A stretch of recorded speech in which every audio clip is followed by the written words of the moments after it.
పాలకుర్తి మండల కేంద్రంలోని చాకలి ఐలమ్మ వ్యవసాయ మార్కెట్ కమిటీ నూతన పాలకవర్గ ప్రమాణ స్వీకారం ఎమ్మెల్యే యశస్విన్ రెడ్డి అధ్యక్షతన నిర్వహించారు.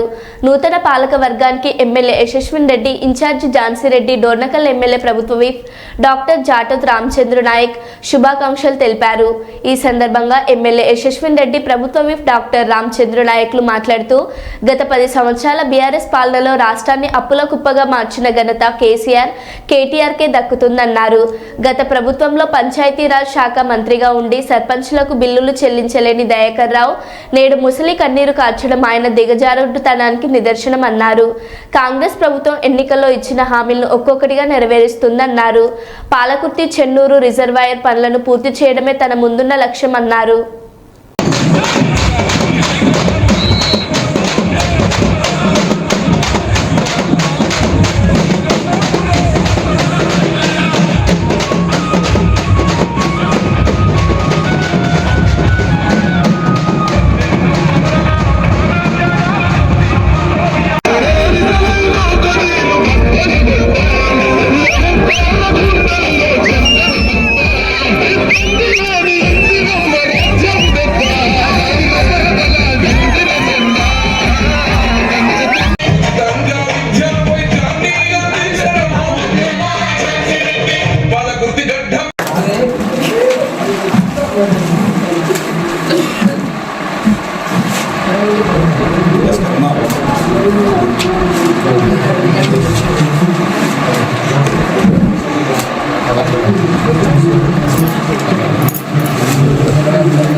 ప్రభుత్వ ఉత్తర్వుల ద్వారా మార్కెట్ కమిటీ పాలకుర్తి గౌరవ చైర్పర్సన్ గా సభ్యులుగా నియమింపబడినాను. నేను నా పదవి కాలంలో వ్యవసాయ మార్కెట్ అభివృద్ధి పనులు ఆరంభం మాత్రమే అయినాయి. ఇంకా చేసుకోవాల్సినవి చాలా ఉన్నాయి. ఎక్కడ కూడా నేను మన అభివృద్ధి పనులకు ఎక్కడ వెనక్కిపోయేది లేదు. అన్ని కూడా ఒకదాని తర్వాత ఒకటి అన్ని చేసుకుంటుద్దాం.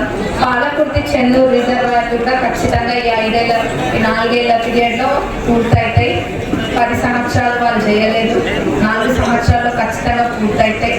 మన ప్రభుత్వం ఒక సంకల్పంతో ఉంది, ఆ పనులు పూర్తయితాయి. అట్లనే ఇక్కడ మనకి ఇంటిగ్రేటెడ్ స్కూల్ అయినా వేరే ఏ పనులైనా కానీ మనం తప్పకుండా చేసుకున్నాము. అంటే మీ అందరి సహకారం కూడా ఉండాలి. అట్లనే మీరందరూ ఎప్పుడు ఏ సమస్య మీద వచ్చినా కానీ దాన్ని తప్పకుండా తీరుస్తాను. మరొకసారి మీకు మాటిస్తున్నా. ఆ రోజు చెప్పిన మీ బిడ్డలాగా మీకు ఏ సమస్య ఉన్నా నేను తీరుస్తానని చెప్పిన అదే విధంగా తీరుస్తానని మరొకసారి మీ అందరికీ మాటిస్తూ సెలవుస్తాను. దళిత గిరిజన బిడ్డలకు మరి ఇండ్లు ఆ రోజు నుంచి ఈరోజు 40-50 సంవత్సరాల ఇండ్లు ఇప్పటికీ మనం అనుభవిస్తూ ఉన్నాం. తదనంతరం రాజీవ్ గాంధీ గారు సాంకేతిక అమెరికా మరి లాంటి దేశాలు అభివృద్ధి పదంలో పోతా ఉన్నాయి. 100 సంవత్సరాలు మనకంటే ముందు సాగుతూ ఉన్నాయి అభివృద్ధిలో. మనం వెనుకబడిపోతున్నామని సాంకేతికతను అప్పుడు బ్లాక్ అండ్ టీవీ చూడడానికి కూడా గ్రామానికి ఒక టీవీ కూడా ఉండకపోయాయి.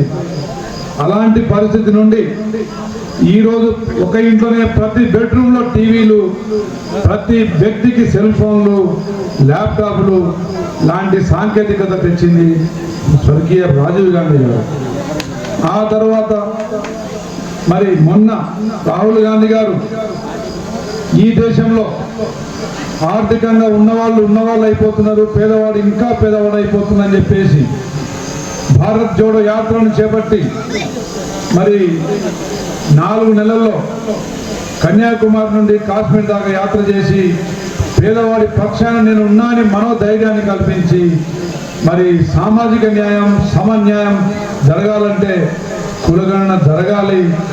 కులాల వారీగా జనాభా తెలిసినప్పుడే మరి వారికి ఫలాలు అందించగలుగుతామనే ఒక మంచి ఉద్దేశంతో మరి ఈ రాష్ట్రం నుంచే మొదలుపెట్టి జనగణనను ప్రారంభించిన మరి మార్గనిర్దేశంలో